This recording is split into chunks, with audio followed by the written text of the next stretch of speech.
Hey guys, I'm back with a new story. It's called Verdi. It's by Janelle Cannon, and she is the one who wrote Stella Luna. So see if you can make a connection. On a small tropical island, the sun rose high above the steamy jungle. A mother python was sending her hatchlings out into the forest the way all mother pythons do. Grow up big and green as the tree's leaves, she called to her little yellow babies as they happily scattered among the trees. But Verdi dawdled. He was proudly eyeing his bright yellow skin. He especially liked the bold stripes that zigzagged down his back. Why hurry to grow up big and green, he wondered. Maybe some of the older snakes in the jungle could tell him. Verdi ventured into the treetops to look for them.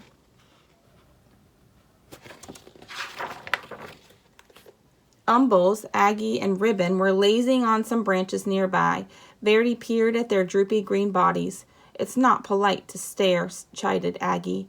Umbles burped and groaned. It's taken nearly 4 weeks for that last lizard to digest. I surely do like lizards, but lizards don't like me. Why don't lizards like you? Asked Verdi. Don't interrupt, Umbles grumbled.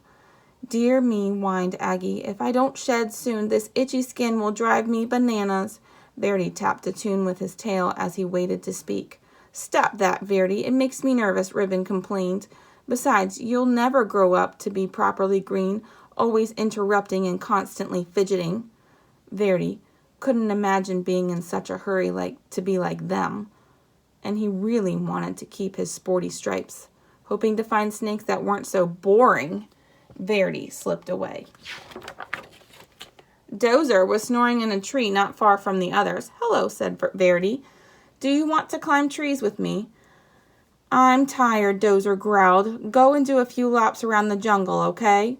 Verdi's heart sank. Greens were not only lazy and boring, they were rude. At the top of a very tall tree, Verdi gripped one branch with his tail and another with his little snake jaws. I will never be lazy, boring, or green, he thought. I will jump and climb and keep moving so fast that I will stay yellow and striped forever. Then Verdi let go. Ooh.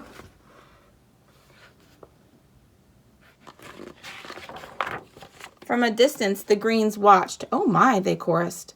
Ribbon shook his head. At this rate, he'll be lucky to make it to his first molt. Aggie nodded. He's likely to put an eye out on a branch.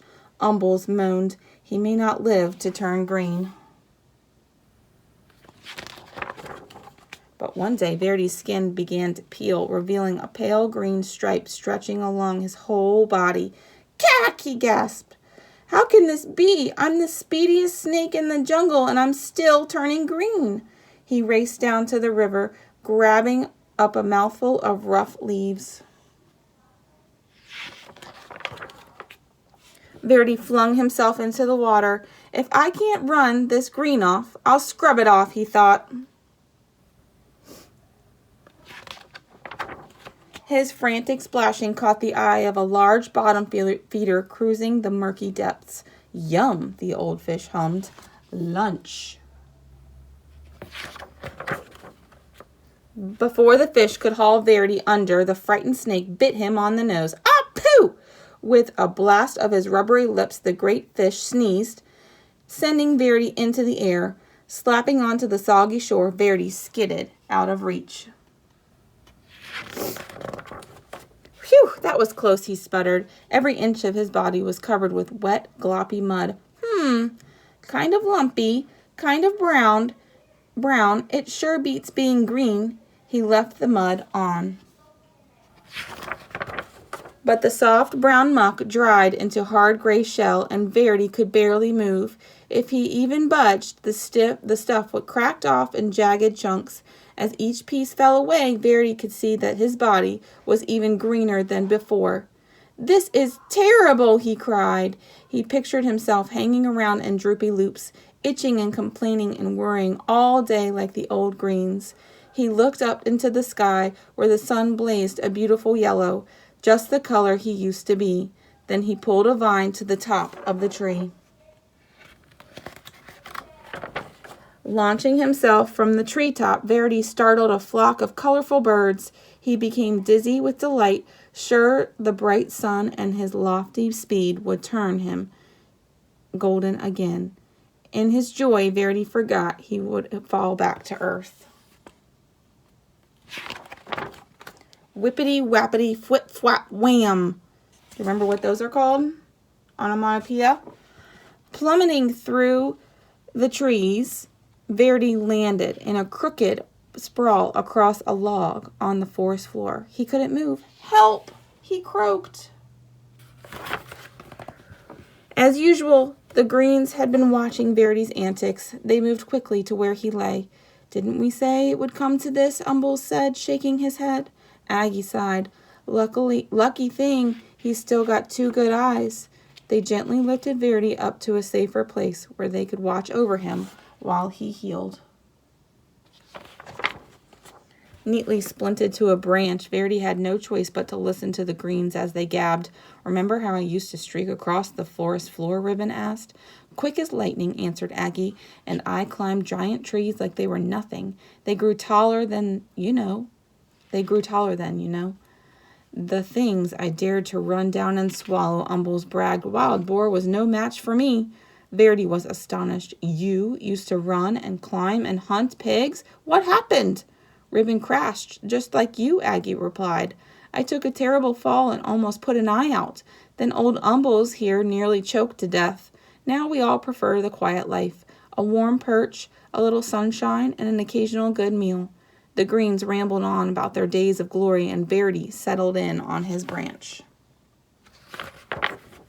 Finally, one afternoon, Umbles said, Looks like you are ready to go again. He carefully untied Verdi from the branch. You are welcome to come with us, said Aggie. Ribbon agreed. The 3 Greens slipped quietly back into the forest.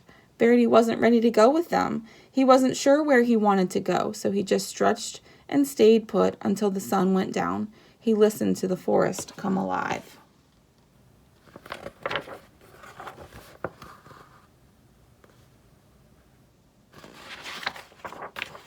Time passed. The sun and moon took turns in the sky. Verdi marveled as the full moon grew thinner every night. Then he watched patiently as it slowly grew round again. He wondered why he hadn't noticed that before. Verdi became so green that he blended perfectly with the leaves. He was so still that other creatures walked right by without seeing him. One fine morning, as Verdi basked in the sunshine, 2 small yellow snakes approached. They tapped and fidgeted as they stared. Get a load of that old green guy, one of them whispered. Do you think he ever moves? The others snickered. I seriously doubt it. They're just like I used to be, thought Verdi, and now I'm what I was afraid to be. He looked at his big green body and slowly smiled. How would you like to climb trees with me, he asked. With you? The yellows were astounded. I'll even show you my fancy figure 8, Verdi replied, though he was a little worried about putting his eye out. With practice, the 3 snakes performed a perfect triple figure 8. Leaping and looping with his little striped friends, Verdi laughed. I may be big and very green, but I'm still me. All right, that was Verdi. I hope you guys have a great day. Get out to go enjoy the sunshine, and I will upload another video later. So I love you guys. I miss you guys, and I will see you soon. Bye.